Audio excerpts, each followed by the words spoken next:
এই যে দেখেন আজকে রাতে মনে তুফান হয়েছিল, গাছগুলা ভেঙে ভেঙে পড়ে গেছে।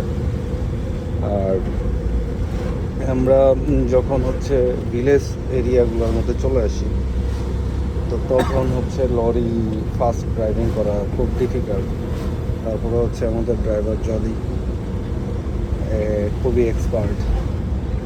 এইখানে দেখেন টার্নগুলো কীভাবে নিতেছে, এবং এটার সাথে প্রত্যেকটা গাড়ির যে ওভারটেক হয়, মানে আপনার মোটামুটি এরকম মানে 6-7 ইঞ্চ গ্যাপ থাকে। তো এটা কোয়াইট রিস্কি। অ্যাক্সিডেন্ট তেমন হয় না, অ্যাক্সিডেন্ট হওয়ার সম্ভাবনা, কারণ সবাই ওই লেন যে রোড মার্ক আছে এটা ফলো করে গাড়ি চালায়।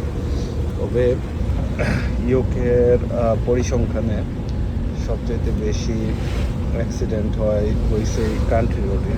আমরা এখন যেখানে আছি এটা একটা কান্ট্রি রোড, তো আগে একটা ফরেস্ট ক্রস করছি। তো কান্ট্রি রোডে এই যে দেখেন একটা ট্রেলার আসতেছে, পেছনে হচ্ছে জেনারেটর নিয়ে। এইগুলো খুব রিস্কি বৃষ্টির মধ্যে, আজকে প্রচুর বৃষ্টি হবে। তো কান্ট্রি রোডে যারা ড্রাইভিং করেন তাদের খুব খেয়াল রেখে চালাতে হবে। অনেক সময় হচ্ছে অনেকে ওভার স্পিডিং করেন, ওভার স্পিডিং করলে বিপদ। এখানে অনেক শার্ট টার্ন থাকে, এবং ধরেন যে এখানে কিছুই দেখা যাচ্ছে না, একটা গাড়ি আসবে যে কোনো সময় লেগে যেতে পারে। তো সবাই বৃষ্টি হলে খুবই সাবধানে ড্রাইভ করবে। ধন্যবাদ।